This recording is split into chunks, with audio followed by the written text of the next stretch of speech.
नमस्ते प्यारे विद्यार्थियों, मेरे ऑनलाइन यूट्यूब चैनल पे आपका हार्दिक स्वागत और अभिनंदन। आज हम बात करेंगे कार्यपत्रक 52, 53 और 54 की।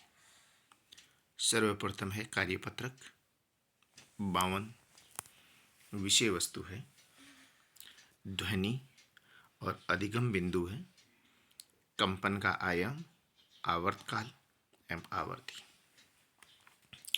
इस चैनल को आप सब्सक्राइब जरूर करें और जहाँ कहीं भी आपको त्रुटि नज़र आए निश्चित रूप से आप कमेंट के माध्यम से बताएं ताकि त्रुटि को सुधारा जा सके, और बेल आइकन को भी दबाएं ताकि आपको हमारे द्वारा नए नए एजुकेशनल वीडियो है वो मिल सके। देखिए, फर्स्ट क्वेश्चन दिया हुआ है, विद्यालय में परेड में काम आने वाले ढोलक को एक बार बजाएं। अब ढोलक को जहाँ थाप दी उसे स्पर्श कीजिए, आपके हाथ में कंपन होगा। अब ढोल को तेज धीमी थाप देकर कंपन महसूस करें। विद्यालय में जो ढोल है पीटी परेड का, उसको तेजी से बजाएं। और उसके बाद कुछ क्वेश्चन है। देखिए, वस्तु को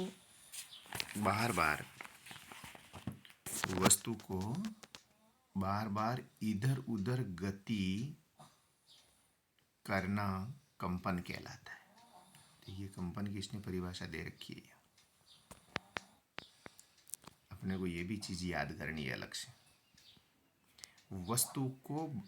वस्तु के बार बार इधर उधर गति करना क्या कहलाता है? कंपन। यानी किसी भी मध्य अवस्था के ऊपर और नीचे बार बार यदि गति होती है तो वो कंपन कहलाता है, दोलन कहलाता है। इस प्रकार की गति को कौन सी गति कहते हैं? सरल गति कहते हैं या दोलन गति कहते हैं? तो इस प्रकार की गति को हम दोलन गति कहते हैं। सरल गति यदि एक सीधी रेखा में गति होती है तो उस गति को हम सरल गति कहते हैं, और यदि एक ही कण के इर्द गिर्द गति होती है, दाएं बाएं गति होती है या ऊपर नीचे गति होती है, तो उसको हम दोलन गति कहते हैं। तो दो परिभाषा इसमें दी हुई है। कंपन किसे कहते हैं वो भी दिया हुआ है और दोलन गति भी दी हुई है। नेक्स्ट क्वेश्चन है, ढोल में अधिक कंपन खाली जगह से उत्पन्न होता है। ढोल में अधिक कंपन कब उत्पन्न होगा? तेज थाप से या धीमी थाप से? तो निश्चित रूप से है वो तेज थाप देने पर ढोल में अधिक कंपन उत्पन्न होगा। नेक्स्ट है, थाप से उत्पन्न प्रति सेकंड कंपनों की संख्या। यदि हम ढोल को पीटते हैं तो एक सेकंड में कितने कंपन हो सकते हैं? वो आवर्ती कहलाती है। वो क्या कहलाती है? आवर्ती। कि थाप से प्रति सेकंड के अंदर उत्पन्न होने वाले कंपनों की संख्या को आवर्ती कहते हैं या आयाम कहते हैं। तो यहाँ हम लिखेंगे कि आवर्ती कहते हैं। आयाम की परिभाषा हम आगे पढ़ेंगे, आयाम अलग चीज़ है। तो एक सेकंड में होने वाले कंपनों की कुल संख्या को आवर्ती कहते हैं। नेक्स्ट देखिए, आवर्ती का मात्रक खाली जगह होता है। तो आवर्ती का मात्रक है वो हर्ट्ज होता है, जिसको कैपिटल H और स्मॉल z लिखा जाता है। ये हर्ट्ज नामक एक साइंटिस्ट थे, उन्होंने सबसे पहले दुनिया वालों को बताया था कि आवर्ती का मात्रक है वो हर्ट्ज होता है। तो उन्हीं के सम्मान में आज भी हम आवर्ती का जो मात्रक पढ़ते हैं वो क्या पढ़ते हैं? हर्ट्ज पढ़ा जाता है। नेक्स्ट देखिए, एक कंपन में लगे समय को क्या कहते हैं? आवर्तकाल या आवर्ती? तो देखिए, समय है वो लक्ष्य दे रखा है, इसमें समय पूछा है, कंपन में लगे समय को क्या कहते हैं? तो आवर्त काल यानी समय होता है। तो एक कंपन में लगने वाले समय को आवर्त काल कहते हैं। तो इसमें 5-7 परिभाषा दी हुई है, तो आप अलग अलग सभी परिभाषाओं को अपनी नोटबुक में लिखें और अलग अलग इसको याद करें सबको।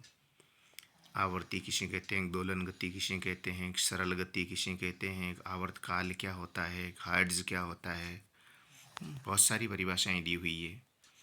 तो इन सभी परिभाषाओं को आप अलग से अपनी नोटबुक में लिख सकते हैं और इनको याद भी करना है।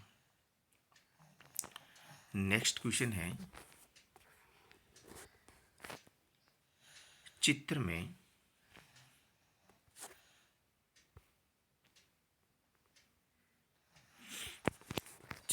दोलनों को दर्शाया गया है। कंपनों की संख्या कितनी होगी यदि इन कंपनों में 2 सेकंड लगते हैं, तो आवर्ती कितने कंपन प्रति सेकंड या हर्ट्ज होगा। कंपनों की संख्या कितनी होगी, आवृत्ति कितनी होगी। देखिए, इसमें अपने को कंपनों की संख्या और आवर्ती देखना है। सबसे पहले तो कंपनों की संख्या, तो ये देखिए,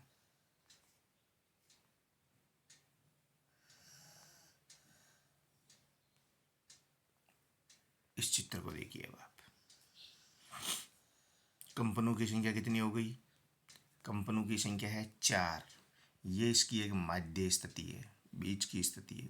इस बीच की स्थिति के ऊपर और नीचे, ऊपर नीचे, ऊपर नीचे, ऊपर नीचे, ये एक एक कंपन होता है।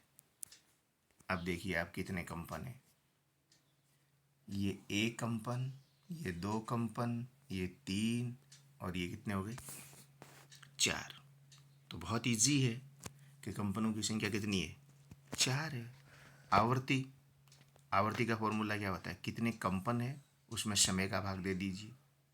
तो कंपन कितने हैं, जैसे मैंने लिखा है, आवर्ती बराबर 4, कंपनों की संख्या 4। क्वेश्चन में स्पष्ट दे रखा है, इन कंपनों में 2 सेकंड लगते हैं बटा समय। देखिए नीचे क्वेश्चन नंबर 3 के अंदर इसका फॉर्मूला लिखा हुआ है कि आवर्ती बराबर दोलन बटा समय, या कंपन बटा समय भी लिख सकते हैं। तो कंपन कितने हैं इसमें 2 नंबर क्वेश्चन के अंदर, 4, समय है 2, बराबर कितने हो गए, कंपन प्रति सेकंड हर्ट्ज कहलाता है, 2 हर्ट्ज जाएंगे।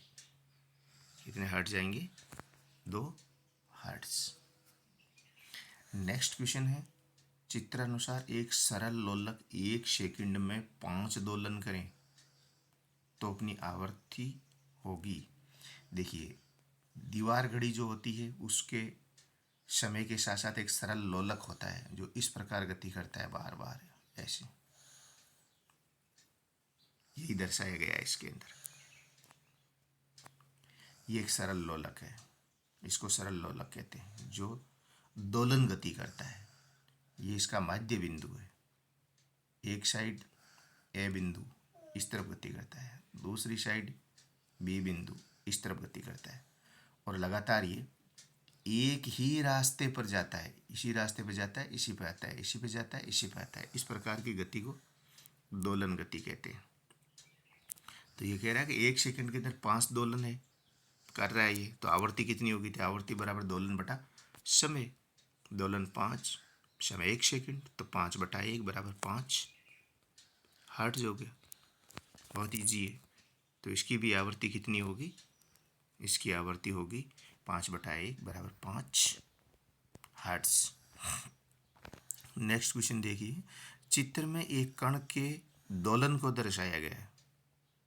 कण अपनी साम्य अवस्था से कितना अधिकतम विस्थापित हुआ।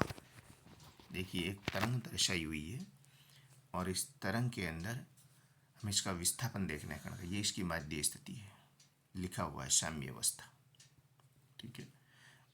ऊपर देखिए सेंटीमीटर में 0, 1, 2, 3, इस साइड भी 0, 1, 2, 3 लिख रखा है। ये कह रहा है कि अधिकतम विस्थापन, देखिए ये साइन दिया है, इसमें बनाया हुआ है साइन 2, यानी अधिकतम ये इस साइड 2 सेंटीमीटर, तो इस साइड भी अधिकतम कितना होगा, 2 सेंटीमीटर, यानी कि इसका विस्थापन कितना हो रहा है, 2 सेंटीमीटर विस्थापन हो रहा है, यानी अधिकतम अपनी साम्य अवस्था से अधिकतम कितनी दूरी तय कर रहा है।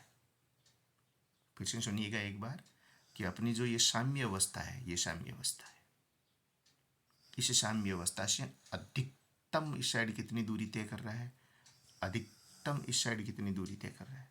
तो अधिकतम है वो दूरी 2 सेंटीमीटर तय कर रहा है, तो 2 सेंटीमीटर तय कर रहा है। तो इसका अधिकतम जो विस्थापन इसने पूछा है वो कितना है, 2 है। पीछे जो हम आयाम की बात कर रहे हैं यही आयाम है, इसी आयाम कहते हैं।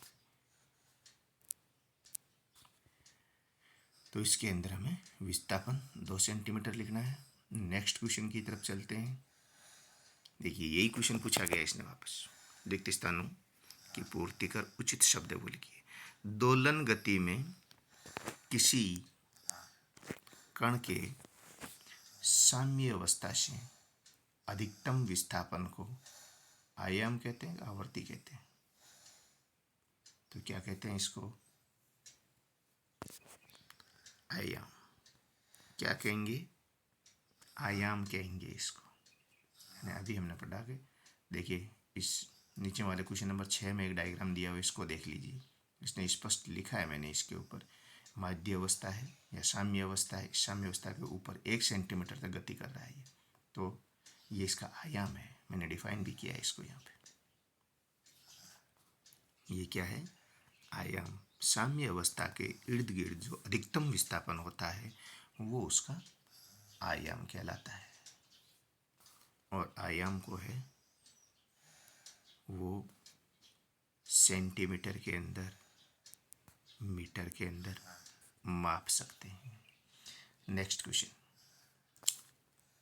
सरल लोलक के एक दोलन में यदि 10 सेकंड लगे तो आवर्तकाल कितना होगा। क्या पूछा है, आवर्तकाल। आवर्तकाल का फॉर्मूला क्या होता है, आवर्तकाल का फॉर्मूला होता है, ये लिखा हुआ है यहाँ, 1/, आवर्ती।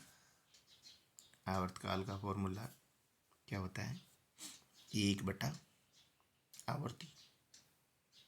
देख लीजिए इसमें, सरलोलक एक दोलन के अंदर, एक दोलन में यदि 10 सेकंड लगाता है तो इसका आवर्तकाल 1 सेकंड होगा, 10 सेकंड होगा, तो इसका आवर्तकाल है वो 10 सेकंड होगा। नेक्स्ट क्वेश्चन की तरफ चलते हैं। देखिए एक डायग्राम दिया हुआ है, यदि एक दोलन में 1 सेकंड लगता है तो चित्र को देखकर निम्न का मान बताइए। तो निम्न का मान बताना है। देखिए एक डायग्राम दिया हुआ है, पहले डायग्राम को समझते हैं। ये एक तरंग है और ये तरंग इस साम्य अवस्था के इर्द गिर्द घूमती है और यहाँ से यहाँ आने में ये कह रहा है कि 1 सेकंड लगता है, फिर यहाँ से यहाँ आने में 1 सेकंड लगता है। तो सबसे पहले हम आसानी से बता सकते हैं कि इसमें कंपनों की संख्या कितनी है क्योंकि पीछे वाले डायग्राम में हमने पढ़ा था कि साम्य अवस्था के ऊपर की ओर गति कर रहा है वो 1 कंपन, फिर नीचे की ओर गति कर रहा है 1 कंपन, फिर ऊपर की ओर गति कर रहा है 1 कंपन। तो इसके अंदर कंपनों की संख्या कितनी है, 4। ठीक है, आयाम दर्शाया हुआ है, अधिकतम विस्थापन कितना हो रहा है, 1। तो आयाम कितना है, 1। आवर्ती, आवर्ती कितनी होगी, 1 सेकंड के अंदर कितने कंपन कर रहा है ये, तो 1 सेकंड यहाँ हो रहा है, कितने कंपन हो रहे हैं 1 सेकंड के अंदर, 2। कितने हो रहे हैं, 2 हो रहे हैं। तो आवर्ती कितनी हो जाएगी, 2। आवर्तकाल, आवर्तकाल बराबर 1/, आवर्ती। आप बताइए, सॉल्व कीजिए कितने होगा, 1/, आवर्ती। आवर्ती कितनी है, 2 है आवर्ती, तो आवर्तकाल कितना हो जाएगा, 1/2।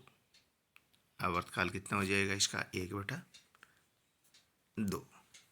तो ये इसकी 4 चीज़ें इसमें पूछी है, तो 4 चीज़ों को आप अलग अलग समझिए और लिखिए इसको।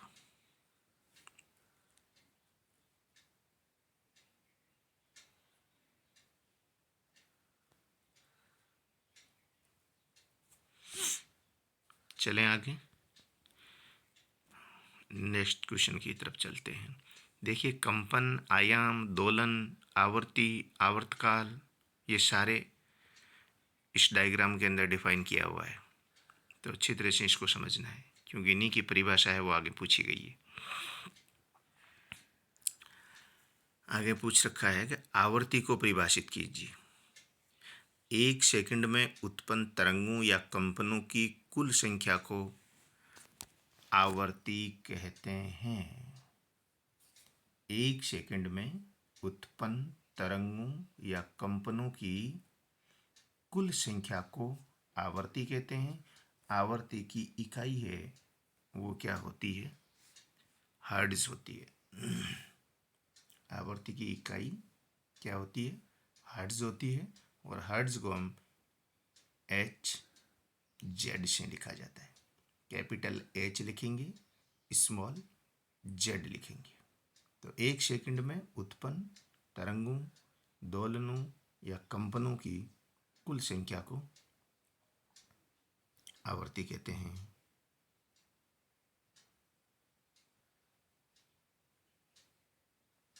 ठीक है। नेक्स्ट क्वेश्चन है आवर्त काल। आवर्त काल, आवर्ती में लगा समय। आवर्तकाल का मतलब क्या होता है? आवर्तकाल का मतलब होता है आवर्ती में लगा समय। देखिए, परिभाषा क्या होगी? एक कंपन में लगे समय को आवर्तकाल कहते हैं। एक कंपन में लगे समय को आवर्तकाल कहते हैं। और आवर्तकाल को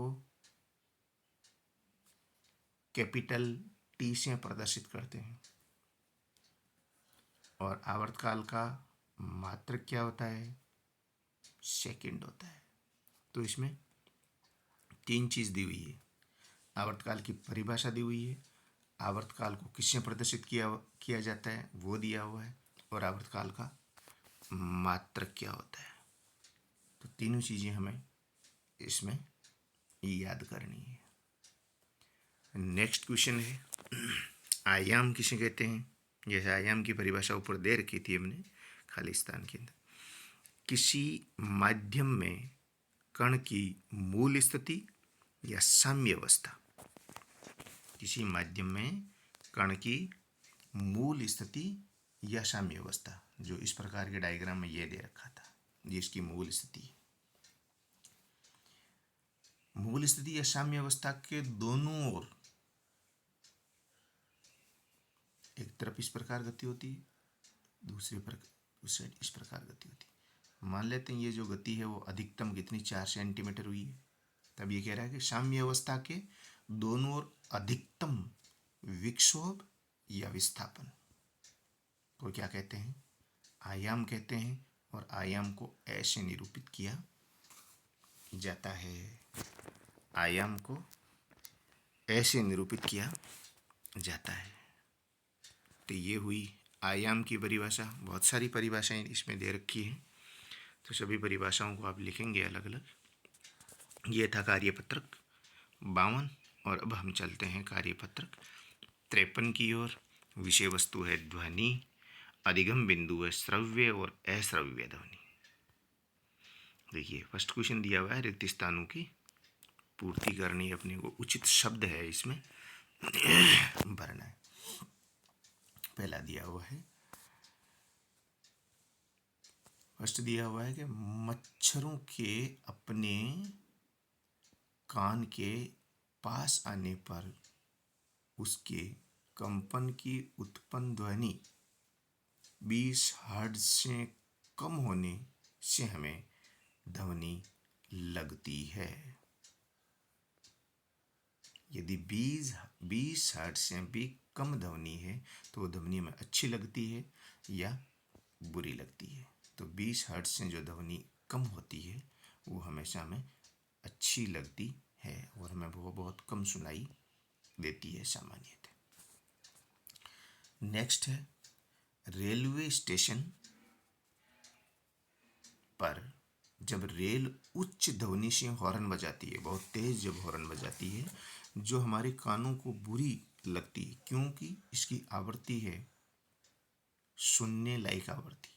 कितनी आवृत्ति होती है? 20 हर्ट्ज से लगाकर 20,000 हर्ट्ज के बीच होती है। तो हमारी आवृत्ति से कहीं ज़्यादा होती है, इसीलिए क्या है, इसमें हमें क्या भरना है? अधिक। हमारे कान है वो 20 हर्ट्ज से लगाकर 20,000 हर्ट्ज की ध्वनि को सुन सकते हैं। ये कह रहा है कि हॉर्न बहुत तेज आवृत्ति से बजा रहा है, तो ये 20,000 के आसपास है। तो इस प्रकार की ध्वनि को बहुत तेज ध्वनि की श्रेणी में रखेंगे। नेक्स्ट क्वेश्चन है, ध्वनि की आवृत्ति 20 हर्ट्ज है। इसमें हर्ट्ज क्या है? अंग्रेजी के अक्षर, ध्वनि की आवृत्ति का मात्रक, ध्वनि की प्रबलता का मात्रक, या ध्वनि की ऊर्जा का मात्रक? तो ये हर्ट्ज क्या है? ध्वनि की आवृत्ति का मात्रक है। क्या है ये? ध्वनि की आवृत्ति का मात्रक है। नेक्स्ट, 20 हर्ट्ज से कम आवृत्ति वाली अश्रव्य ध्वनि, अश्रव्य ध्वनि कहलाती है। यानी 20 हर्ट्ज से जो कम ध्वनि होती है वो अश्रव्य ध्वनि कहलाती है। उस ध्वनि को हम सुन नहीं सकते, इसलिए अश्रव्य ध्वनि है। बिल्कुल ठीक कह रहा है ये। 20 हर्ट्ज से अधिक और 20,000 हर्ट्ज से कम वाली ध्वनि है वो श्रव्य ध्वनि कहलाती है, यानी सुनने लायक ध्वनि होती है और उसको हम सुन सकते हैं। बिल्कुल ठीक कह रहा है। नेक्स्ट, 20,000 हर्ट्ज से अधिक आवृत्ति वाली ध्वनि जो है वो अश्रव्य ध्वनि है, यानी हम अश्रव्य का मतलब सुन नहीं सकते हैं। तो ये क्या है? प्राश्रव्य ध्वनि। बिल्कुल ठीक कह रहा है। नेक्स्ट देखिए, मच्छरों के अपने कान के पास भिन बनाने से उत्पन्न ध्वनि प्राश्रव्य ध्वनि नहीं, प्राश्रव्य ध्वनि नहीं है। मच्छर है वो 20,000 हर्ट्ज से ऊपर की ध्वनि नहीं करते हैं, ये 20 हर्ट्ज से भी कम की ध्वनि करते हैं, 20 हर्ट्ज के आसपास करते हैं। इसीलिए हमें बहुत धीरे धीरे सुनाई देती है। वो कान के पास आकर भिनभिनाते हैं तब सुनाई देती है। इसका मतलब ये गलत है। तो ऐसे ही है, वैसे ही है और सही है। तो इसके अंदर कौन सा सही होगा?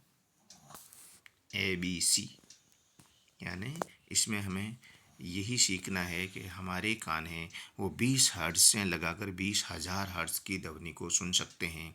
तो 20 से 20,000 की ध्वनि है वो श्रव्य यानी सुनने लायक ध्वनि कहलाती है। 20 हर्ट्ज से जो कम ध्वनि होती है वो अश्रव्य होती है, उसको हम सुन नहीं सकते हैं क्योंकि इसकी आवृत्ति बहुत कम होती है। और 20,000 हर्ट्ज से जो ऊपर की ध्वनि होती है उसको भी हम नहीं सुन सकते हैं। वो प्राश्रव्य, हमारी लिमिट के बाहर होती है, तो वो प्राश्रव्य ध्वनि कहलाती है। ये था कार्यपत्रक 53। अब हम चलते हैं 54, कार्यपत्रक 54 की तरफ। विषय वस्तु है ध्वनि, और इसमें हम बात करेंगे ध्वनि प्रदूषण की। फर्स्ट क्वेश्चन दिया हुआ है, आपके घर में उपलब्ध कौन कौन से ध्वनि स्रोत हैं वो ध्वनि उत्पन्न करते हैं? तो अपने घर के अंदर टीवी है, रेडियो है, मोबाइल है, टेप रिकॉर्डर है, बहुत सारी चीज़ें हैं जो ध्वनि उत्पन्न करते हैं। यदि आप खुद तेज बोलते हैं तो आप भी ध्वनि उत्पन्न करते हैं। इसलिए हमें हमेशा बहुत धीमी आवाज़ में बोलना चाहिए, उतना ही बोलना चाहिए जितनी दूरी तक हम अपनी ध्वनि को पहुंचाना चाहते हैं वहाँ तक ही पहुँचें। टीवी, रेडियो, मोबाइल, इनकी भी आवाज़ है वो हमें उतनी ही रखनी चाहिए कि उससे दूसरे व्यक्ति तक आवाज़ है वो नहीं पहुंच पाए, केवल हम ही सुने, ताकि अन्य व्यक्ति है हमारी ध्वनि से डिस्टर्ब नहीं हो। यदि ध्वनि अधिक होती है तो वो कितना ही बड़ा संगीत हो वो शोर की श्रेणी के अंतर्गत आता है। नेक्स्ट क्वेश्चन है, आपको कौन कौन से वाद्य यंत्रों की ध्वनियाँ सुनना अच्छा लगता है? तो हारमोनियम है, ढोलक है, मजीरा है, बांसुरी है, अलगोजा है, जितने भी वाद्य यंत्र हैं, वाद्य यंत्र की ध्वनियाँ हमेशा ही कर्णप्रिय ध्वनियाँ होती है। फिर है शौर और मधुर संगीत में क्या अंतर है? ये क्वेश्चन बहुत बार पूछा जाता है। शौर और संगीत से आप क्या समझते हैं? तो देखिए, शौर, जो ध्वनि हमारे कानों को प्रिय लगे वो शौर कहलाते हैं। कारण प्रिय ध्वनि है वो शौर कहलाती है। संगीत जो ध्वनि हमारे कानों को प्रिय लगे। जो ध्वनि हमारे कानों को प्रिय लगे वो संगीत कहलाती है। जो ध्वनि हमारे कानों को अप्रिय लगे वो शोर कहलाता है। शोर क्या है? जो ध्वनि हमारे कानों को अच्छी नहीं लगे, प्रिय नहीं लगे, अप्रिय लगे, वो शोर कहलाती है। जो ध्वनि हमारे कानों को अच्छी लगे, प्रिय लगे, वो संगीत कहलाता है। नेक्स्ट है, शोर या तेज ध्वनि से होने वाले प्रदूषण को किस नाम से जाना जाता है?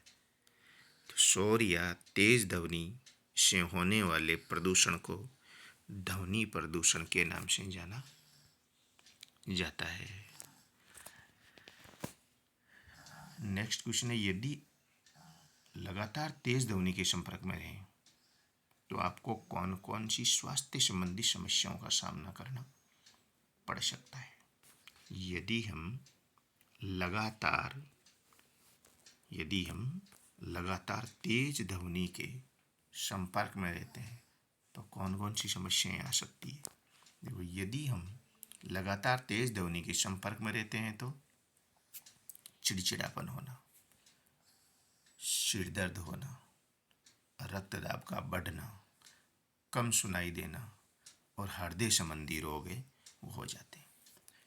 तनाव, श्रवण संबंधी रोग और अनिद्रा हो सकते हैं यदि हम लगातार तेज ध्वनि के संपर्क में रहते हैं। तो इतने प्रकार के रोग होने की संभावना होती है। नेक्स्ट क्वेश्चन है, आवासीय क्षेत्रों में ध्वनि प्रदूषण को कैसे नियंत्रित किया जा सकता है? तो आवासीय क्षेत्रों में ध्वनि प्रदूषण को नियंत्रित करने के लिए हमें सड़कों के दोनों तरफ है वो वृक्ष लगाने चाहिए, घरों के अंदर भी पेड़ पौधे लगाने चाहिए और हमें खुद के वाहन काम में नहीं लेकर के पब्लिक ट्रांसपोर्ट का उपयोग है वो करना चाहिए, जिससे कम ध्वनि है वो उत्पन्न होती है। नेक्स्ट है, ध्वनि प्रदूषण से शरीर के कौन कौन से अंग प्रभावित होते हैं? तो ध्वनि प्रदूषण से शरीर के कान, मस्तिष्क और हृदय, मुख्य रूप से सर्वप्रथम ये 3 अंग है वो प्रभावित होते हैं। कान, मस्तिष्क और हृदय, ये 3 चीज़ है वो सर्वप्रथम है वो प्रभावित होती है ध्वनि से, क्योंकि ध्वनि भी एक प्रकार का पॉल्यूशन है, ध्वनि भी एक प्रकार का प्रदूषण है। तो ये थे आज के 3 कार्यपत्रक। वीडियो को बीच में रोकें, आराम से लिखें और लिखने के साथ साथ इनको याद भी करें, क्योंकि केवल लिखने से कोई फ़ायदा नहीं होगा, आपको याद करना ज़रूरी है। Thank you.